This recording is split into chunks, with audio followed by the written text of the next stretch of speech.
Hi guys! For today's video, ika-day 35 po ngayon ng house construction and tingnan po natin yung mga nagawa nila for today and anim po silang gumawa. Yan, so nagtatiles po sila. So, konti na lang po yung mga kulang, dyan na lang po sa mga gilid-gilid. Yan, so yung room na ito, patapos na rin, yung sa gilid-gilid na lang po hindi pa natapos. Ayan, kasi magkakating pa sila para mabuo po yung dun sa may gilid niya. And then dito naman po sa kabilang room, yan, okay na rin po, tapos na. Yan.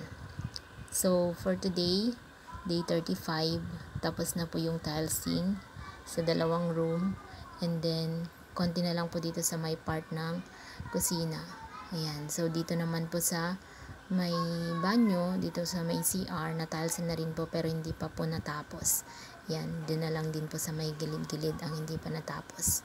Yan po yung mga nagawa nila. And then yung iba naman po, nagpapalitada. Kasi ang papalitadahan po nila ngayon is dito po sa may likod. Gumagawa po sila ng tuntungan po nila dyan para po mapalitadahan na po nila dyan.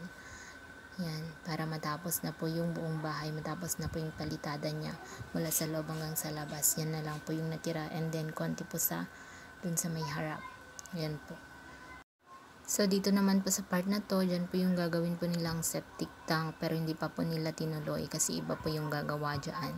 So, yun lang po for today's video. Thank you for watching.